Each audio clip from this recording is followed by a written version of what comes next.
This one is lecture number 25, and here we will talk about Gaussian distribution.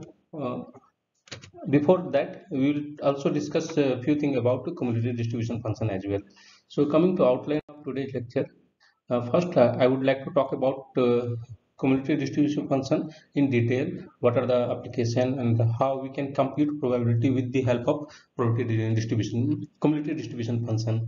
So those things we will discuss, and also one result we will talk about the similarity between what we call it exponential random variable and geometric random variable. Those things we will see it here, and afterward I will introduce Gaussian distribution, and one more approach would be there, very special kind of Gaussian distribution that happens to be a standard Gaussian distribution or a standard normal distribution. So a standard, simply I would like to say that it is the way of standardizing. So there would be two concepts. One, till now we had already idea of doing normalization.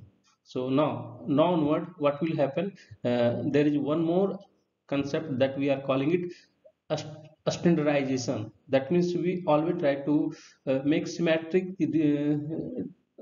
the distribution with respect to mean. Definitely with respect to mean it happens to be symmetric, so we always try to transform it to a standard form, in like that mean will be translated to origin and variance will be translated to 1, that unit variance. So that kind of concept we will see it here through a standardization approach.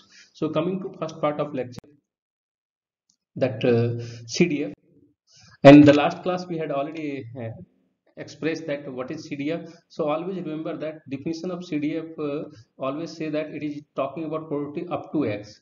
So if we are trying to evaluate value of CDF at a point x, then we say that it always defining a probability up to x, and that probability up to x you can further deduce it from the nature of the random variable. If it is discrete, then summation will take place, and we have to sum all the probability mass function up to x. And if it is x is in continuous random variable, then we have to integrate probability density function up to x. So that is the meaning of up to x. So it is a very what we call it unified approach of understanding distribution of any kind of random variable, whether it is a continuous, discrete or mixed kind of thing. So that's why it is giving a unified approach to deal with any kind of distribution. So coming to visualization of discontinuity of CDF for a discrete random variable, I had already given various picture of what CDF of discrete random variable. There you might have already seen that discontinuity. There was jump kind of discontinuity in the CDF of discrete random variable. So how we can visualize that? For that I have taken a very simplest kind of example. That one is binomial random variable. So everyone might be aware of that binomial random variable is a discrete random variable. It's taking value discretely. That and that binomial random variable is observing value in a discrete fashion. So it is a discrete random variable. So simplest binomial random variable here we are taking as a number of heads in tossing a coin thrice. So when we are tossing a coin thrice, then if we count number of heads, then that happens to be a binomial distribution, and here x will observe 4 values. What are those values? Those would be 0, 1, 2 and 3.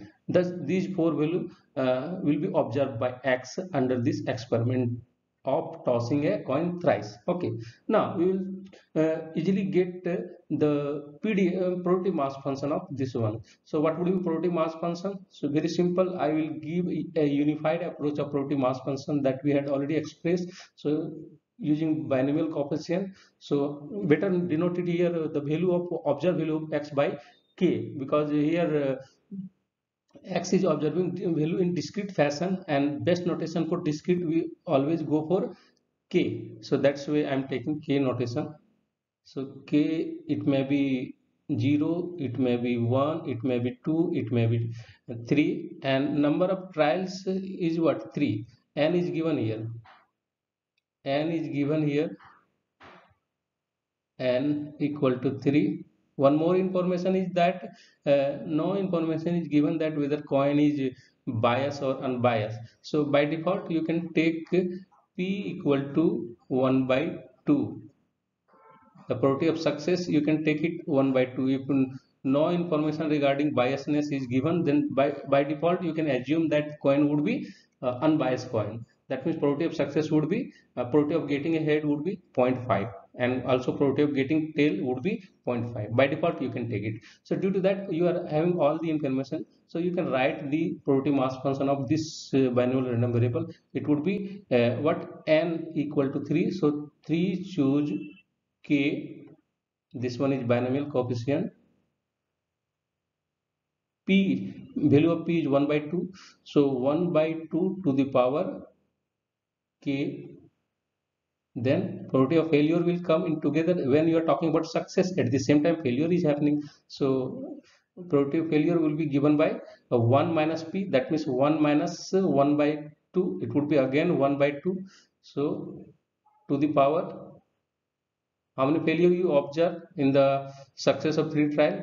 If there are k, so in the experiment of 3 trial, if there are k success, then failure would be 3 minus k, and that means total number of trial minus number of success. So this is the probability mass function for this discrete random variable x. Now we are having explicit form of probability mass function. We try to derive uh, what we call it probability cumulative distribution function, and we will see the what we call it discontinuity. So easily you can say that if you are willing to define CDF, then again we will go for definition of CDF for the case of discrete random variable.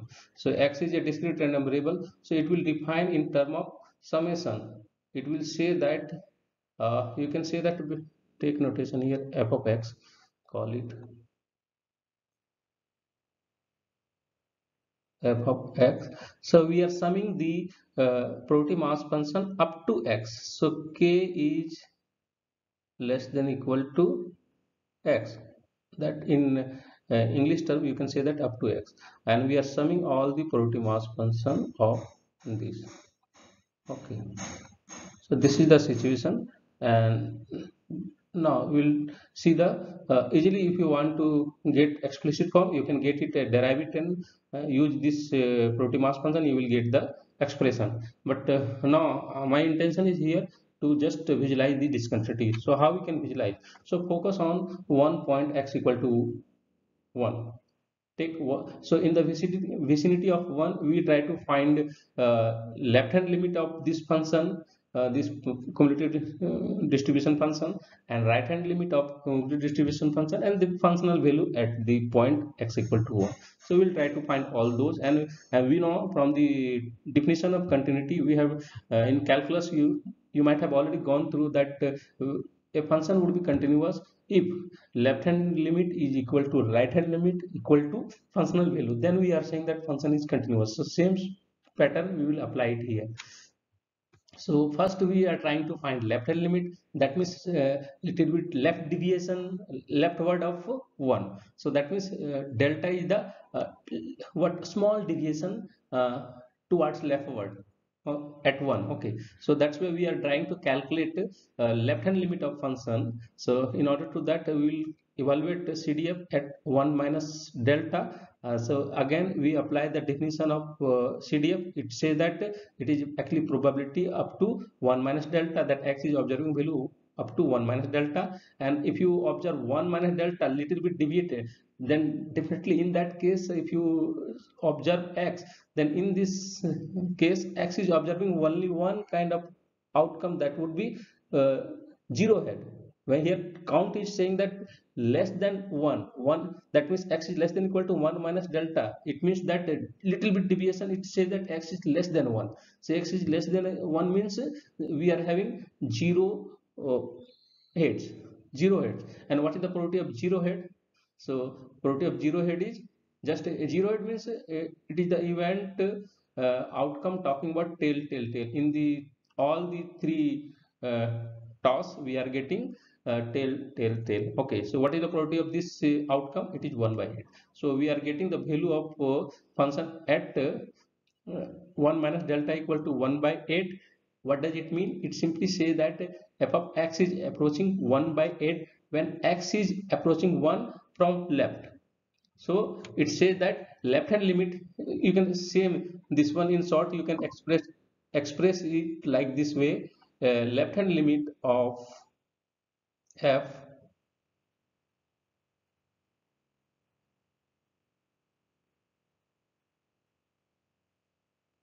as x is approaching to 1 from left, it is equal to 1 by 8.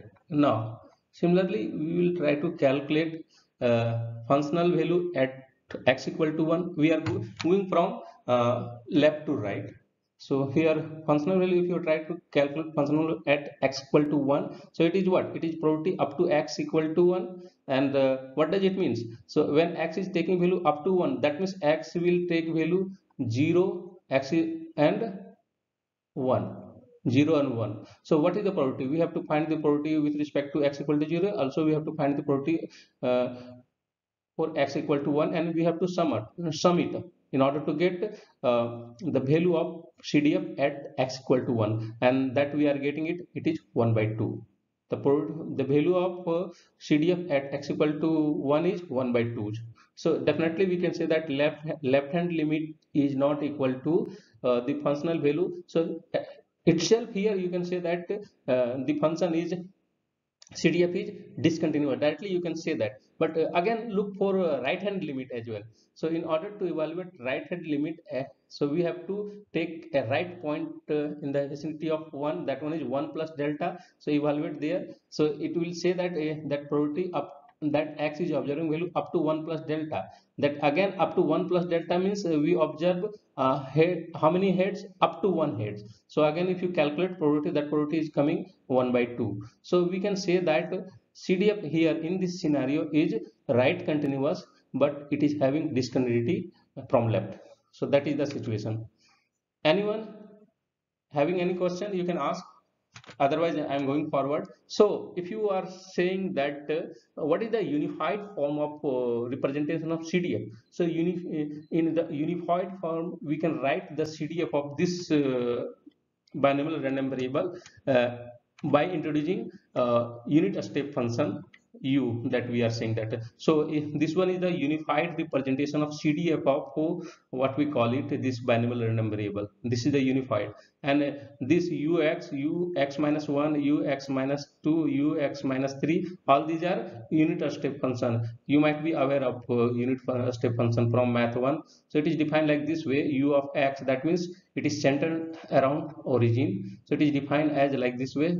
It is one kind of binary nature it is having. So u of x is taking value 1 unit step function when x is greater than equal to 0, and otherwise u of x is taking value 0 when x is less than 1. And about other, like u of x minus 1, that means your origin has been shifted to 1. That is the, so in that scenario you can say that u of x minus 1, what does it represent? It says that this function is taking value 1 when x is greater than equal to 1, and otherwise it will take value 0 when x is greater than equal to 1.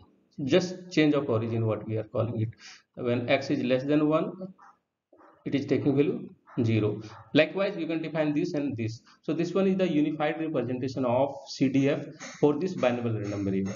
Okay, now I will go further to talk about probability computation by using CDF. So how we can easily calculate probability if you are able to plot this CDF. Then from the CDF, what we do when you deal with PDF, you have to in order to calculate probability, you have to stick with what we call it horizontal axis, where x is observing value, that random variable is observing value.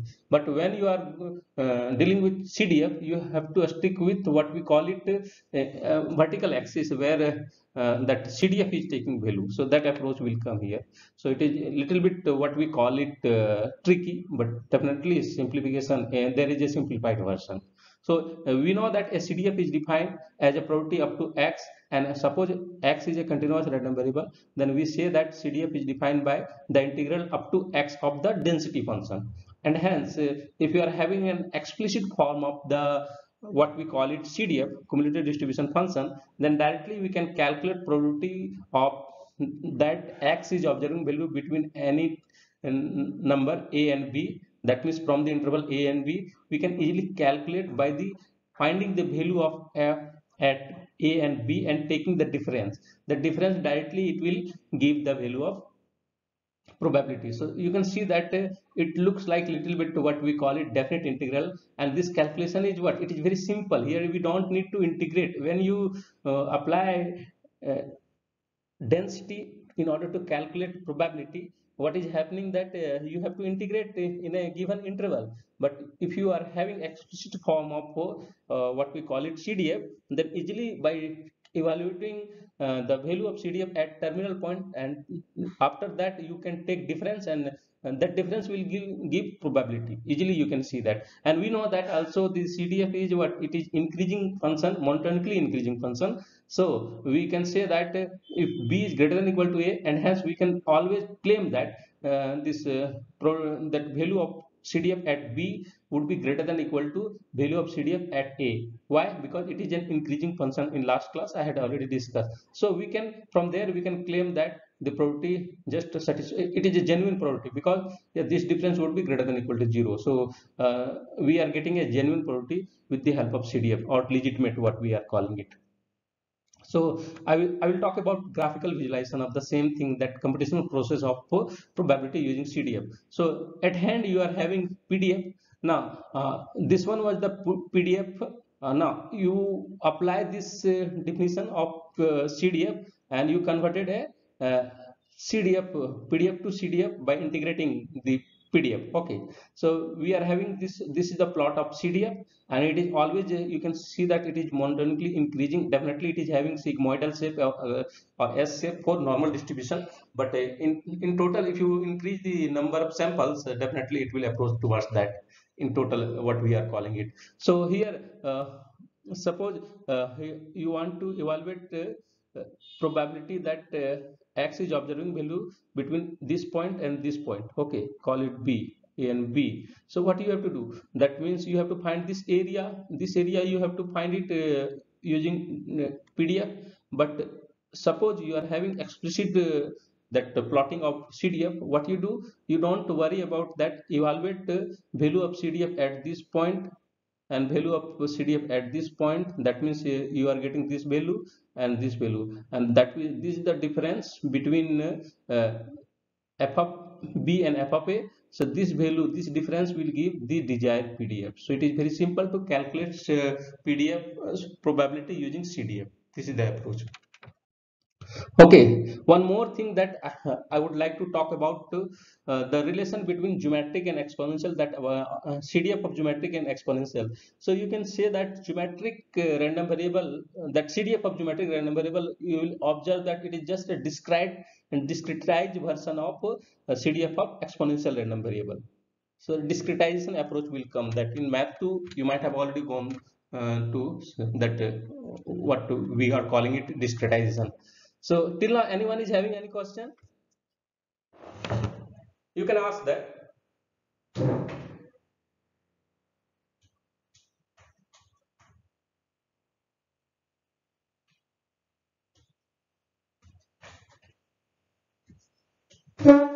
No question. Okay, I'm going forward. So I think at least you all should ask question doubt if you are having any doubt, and otherwise I will keep discussing all these concepts. So I'm talking about the relation between CDF of geometric random variable and exponential random variable. I told that the CDF of geometric random variable, it happens to be a discretized version of CDF of exponential random variable, and how it is happening, that we will see it here. So consider x be a geometric random variable with parameter p.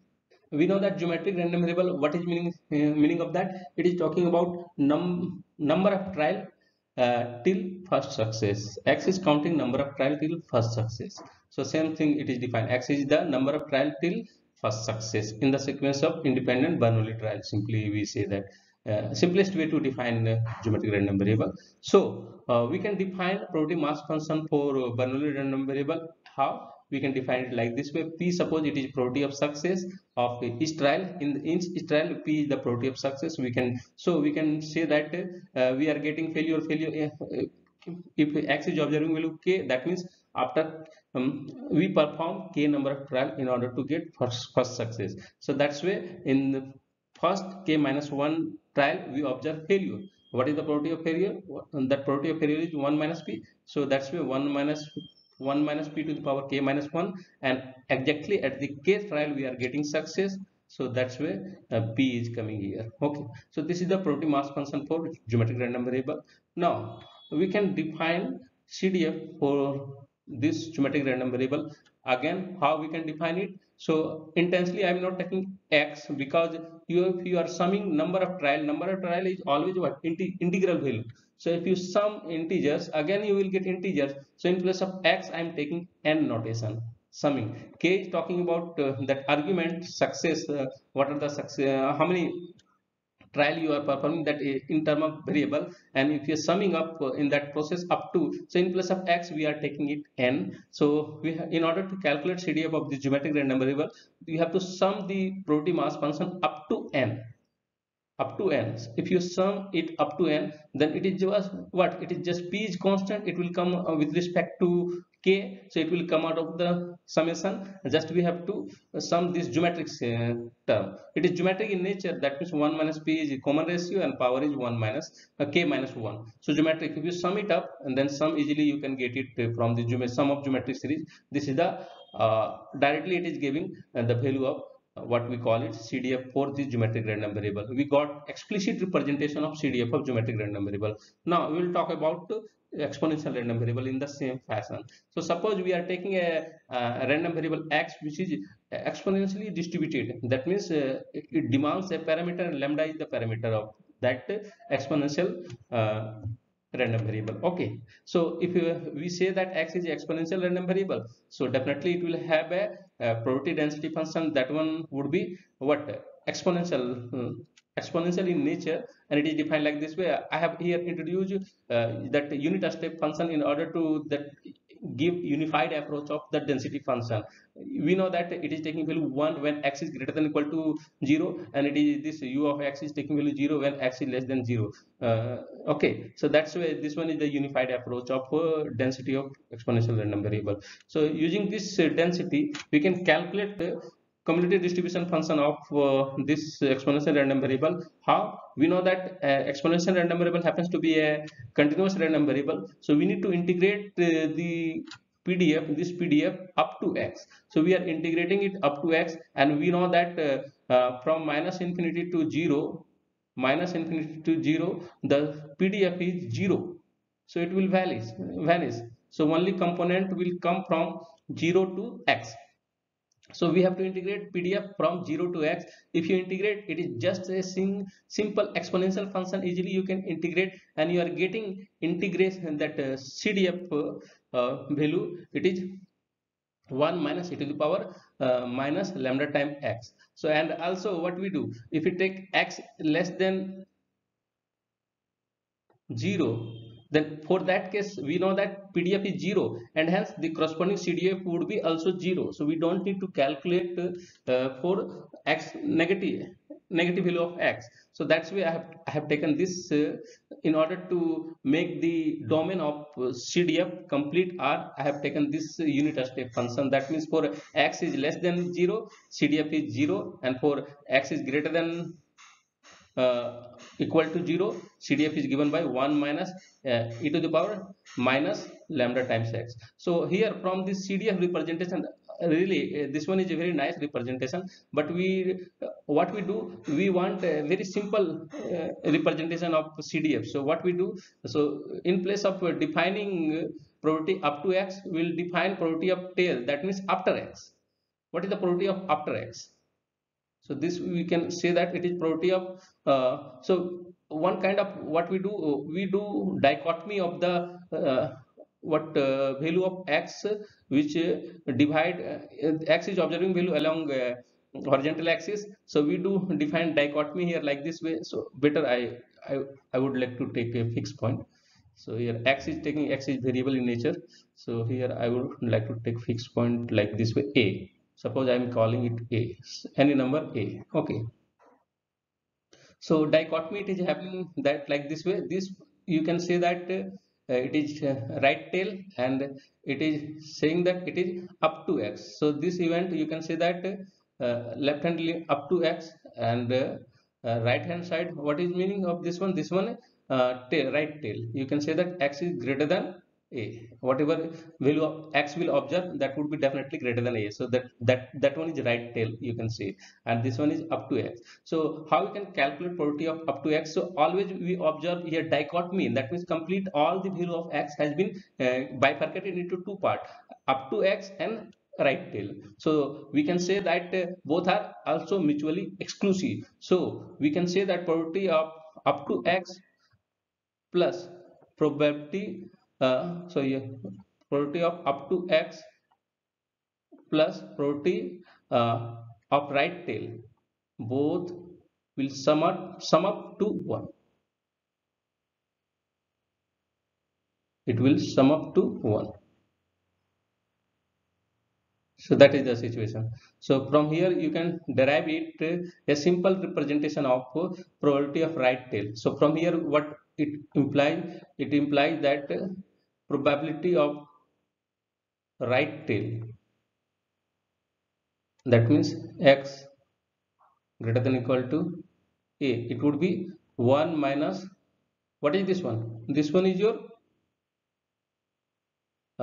you can say that CDF evaluated at the point A, and I am putting suffix x in order to associate with random variable x. So we had already calculated what is this CDF. It is 1 minus e to the power minus lambda times x. So 1 minus 1, so 1 will cancel out. So only we will have e to the power lambda times x. So very easy to calculate here probability of right tail. That would be what? E to the power negative of lambda x. So simple representation of probability of tail easily. So always try to whatever probability will come, try to express in this form, and it would be really easy to proceed with. So that's why this representation is relatively very simple. So this representation you can say that. So I will talk about the relation between these two CDF. So how we can relate it through discretization.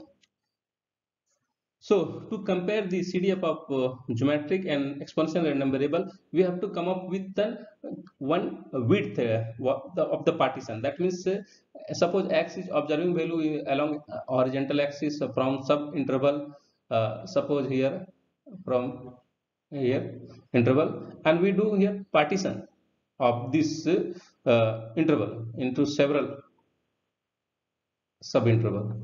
Several subinterval are coming like this way, and question would be that what would be the width of each subinterval? So width we are defining it by delta, and that width is defined in term of probability of success, and for the case of geometric random variable, parameter of lambda for the case of exponential random variable. So this is the width of subinterval, and if you simplify it, then it will come into in this picture that e to the power minus lambda times delta equal to 1 minus p. So it is having a geometric explanation. You can understand if you go in deeper of those PDF. Then and later picture you will see. Then the values of exponential and geometric CDF are equal for x equal to n time lambda, where n will vary from 1 to 3, and also you can say that in place of n you can represent in k would be better here. K time lambda, k varies from 1 to, so like that scenario you can take it. So this is the representation that when CDF, these two CDF would be equal. If you take a scenario here, I had so okay, better take n notation, there is no issue that n notation I had taken for CDF of that geometric random variable, and CDF of geometric random variable was dealing with as a function of n. It was dealing with as a function of n, as CDF of exponential was dealing with as a function of x. And how we can equate value of these? So we can equate value of these discretely in this fashion. Then when we discretize the continuous value of x like this way, n time delta, n time delta, so then we see the similarity, equality. Okay, this is the equality given by the relation, this CDF of these two. Okay, and what is the geometrically we can visualize it like this way. So suppose if we talk about zigzag, this zigzag plot, it is talking about CDF of geometric random variable, and the continuous plot, it is talking about CDF of exponential random variable. So this is the relation between CDF of geometric and exponential random variable. Now today again I will discuss about Gaussian distribution, and my suggestion would be that be attentive, and if you are having any question, raise your question. Definitely I would like to answer. And this one is very much important in several perspectives, and several even if you are trying to understand statistics, then this is the best gift given by probability in order to understand statistics. So that's why my suggestion would be that through large sample theory, what we are calling it, that one is part of model theory. So if you are willing to understand model theory in a very perfect way, you have to be very good in Gaussian distribution. You need to understand Gaussian distribution. So those things we will discuss. So next 2 or 3 lecture I will take on Gaussian distribution only. So what is the motivation why we are studying Gaussian distribution? So suppose if P is small and N is large, then we know that in that situation, when it is talking about N number of trial and P probability of success, okay. So in that case, we always go for binomial distribution. But what is the situation? Suppose P is very small. That means very small in notation, mathematical notation, we call it less than twice, very small. Okay, and n is very large. Both condition, n is very large, very big number.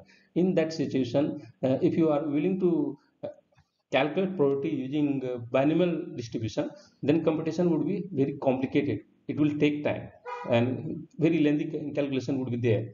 But in that case, what there is a Poisson distribution which can give a very good approximation of the binomial distribution. Poisson, when n is very large and p is very small. Now situation is coming that we are not putting any condition over p is, suppose it is moderate, very fine with that. Then and suppose n is very large, what will happen then? Then in that case, the binomial distribution would be very good, um, well approximated by normal distribution. That means when n is very large, then binomial distribution is really well approximated by normal distribution.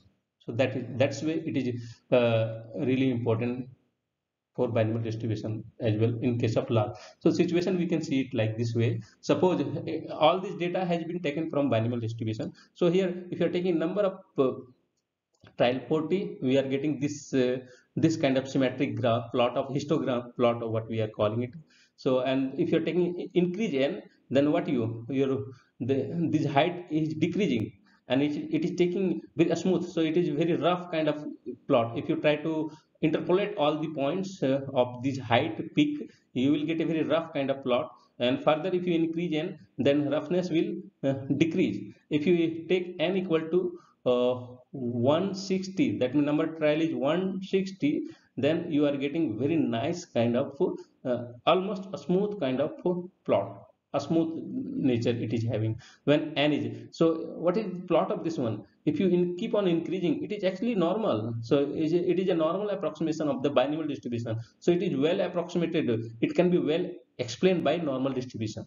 It is, you don't have to worry about that complicated formula of binomial distribution. Simply just know about normal distribution, because only two things can will explain normal distribution. One is mean, another one is variance, and define the plot of the PDF. So easily you can, so you can see that if you increase number of trials, then binomial distribution will be well approximated by normal distribution. That's the way we are studying normal distribution. Another way, another plot here I have taken. If you are taking n equal to 30, very rough kind of plot we are observing. If you are taking trial 120, smoothness has been increased. If you are taking 270, then it is more smoother. So it will give a smoothness. It will keep on uh, growing. Despite of that, here we have taken different probability of success. 0.3 here, probability of success is 0.5. So generally, we are not talking about much attention. We are not giving much attention to probability of success. It may be anything between 0 and 1, but just we have to talking about number of trials. Okay, and if you are increasing number of trials, then normal distribution is giving very good approximation of the binomial distribution. Now, what about CDF of a further here we will talk about probability density function of a normal distribution function, and also we will talk about CDF of a normal distribution. So consider a normal random variable, and a normal random variable would be simply take a continuous random variable with mean mu and variance sigma square, and whose PDF, if we are having of this form, if we PDF of a continuous random variable, we are defining in term of this exponential, where we can easily see that mu is the mean of the continuous random variable and sigma square is the variance. Then the associated continuous random variable, we are calling it normal random variable, or simply saying that a random variable with Gaussian distribution. We can say that here x can vary from minus infinity to infinity. Also, that mean you can take it between minus infinity to infinity. Variance, for variance, sigma, that a standard deviation, a square root of variance, we are calling it a standard deviation. A standard deviation is having bound that we can't take negative value. It must be positive, greater than 0 up to infinity. You can take as much as possible. If you are taking sigma equal to 0, then what it becomes direct delta function. You directly can't put sigma equal to 0 because sigma is coming in the denominator, and 1 by 0 is infinity, meaningless to talk. So we can talk about limiting situation. You can take sigma tends to 0. Through that limiting situation, it will approach direct delta function. We denote it by direct delta function it. So that another definition is provided by this Gaussian, the limiting value of the Gaussian. You can get definition of direct delta function. And if you are willing to visualize geometrically, then it is coming like this way. So normal distribution plot is you can say that it is very much symmetric about mean. Suppose mean you have taken it equal to 1, and variance it may be 1, 2, 3, 4, 5, whatever you want to take. You take any positive number, and always the PDF of normal distribution is symmetric about mean. Don't say that symmetric about origin. It would be symmetric about mean. Okay, so you can say that 50% is distributed right of mean, and 50% is distributed left of mean. So very nice distribution of the PDF it is having, very nice property. And further, if you integrate this PDF up to x, then you will get CDF, and this integration will give a function, sigmoid kind of nature function. Again, you can say that it is symmetric with respect to mean. Again, mean point, mean would be here. Okay, symmetric. So you can see like this way and like this way. Okay, so this is again asymmetric. Also, you can say that it is increasing, monotonically increasing in nature. So this is the CDF of this normal distribution. Now I will talk about why this normal distribution is so much important. It is important. Why? Because we will see that many data can be well modeled by normal distribution. For example, if you are taking collecting height data, height of all the people of a particular place or somewhere randomly, if you are taking a place and keep on collecting height, then if you plot the all the observed value of height, then you will get the distribution in what in normal in nature. It is very much will be very normal in nature. That means density plot of height would be normal in nature. Simply also if you compute collect weight of several people, then if you try to plot, that would also well explained by normal distribution. So many data can be transformed to nearly normal. How? If data, suppose some value are observing discretely, but if you can apply one transformation, generally it would be nonlinear transformation, then after that transformation it will be, the data will be converted into what we call it normal, like will have a normal pattern. So that, like, take income, collect income of all the people. Income always happens to be, if you talk about, it is taking value discretely. No one can say that I am getting salary of 1.1000, something like that. Every people will say I'm getting salary 1 2 3 4 5 1.5, that kind of scenario is coming. So income always happens to be discrete in nature, but if you take logarithmic of income, that again becomes continuous in nature, and it can be well explained by normal distribution. Now, one more importance of normal distribution is that if you take various observation of that data from any distribution, we don't know that distribution. So what is happening, that our approach happens to be that we define sample mean, the various statistics we define sample mean. If you take define sample mean or sample variance or sample median or whatever sample thing you will define, and if you try to find the distribution of those sample thing, then it would be always normal in size. When you increase the sample size, it would be always normal in nature.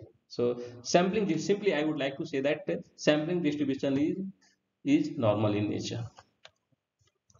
So many distribution, it can approach directly to normal distribution. How? So by increasing the sample size or by increasing this size. So like if you in the few last slide I had already explained that if you are in case of binomial random variable, if you increase the number of trial, and then that can be well approximated by Gaussian distribution or normal distribution. In short, we denote it by n of mu and variance here. So a normal distribution notation is, we are denoting it mu, mean of that, and sigma square, variance of that Gaussian distribution. This is the notation of normal distribution or Gaussian distribution. So suppose in binomial distribution number of trial is very large. In that case, the binomial distribution can be well approximated by normal distribution. Then question would be, what would be mean? Mean easily you can get it again from the mean of the binomial distribution. What is the mean of binomial distribution? It is n times probability of success. And what is the variance of binomial distribution? It is n times probability of success into probability of failure. This is the variance, sigma square. You can say that when n is very large. So we are talking about approximation. So this calculation is very simple in comparison to binomial distribution. Okay. Now again, if you are taking Poisson distribution, and the parameter of Poisson lambda, that lambda is very large, in that case the Poisson distribution can be well approximated by normal distribution. So I had already discussed during Poisson distribution. I think you might have already seen that. So if what it is something like this, if lambda is less, but if you keep on increasing, then what you will you will see that this one is shifting towards normality. It will come like this.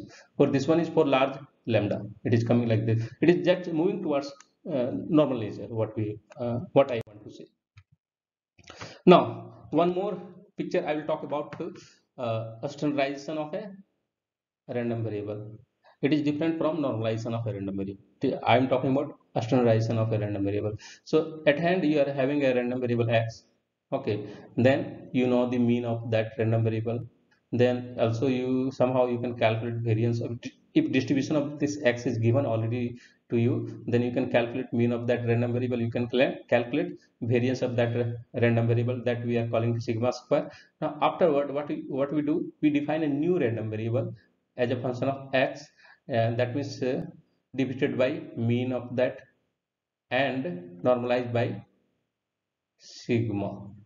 So this z is a new random variable, which would be what, standardization of the given random variable.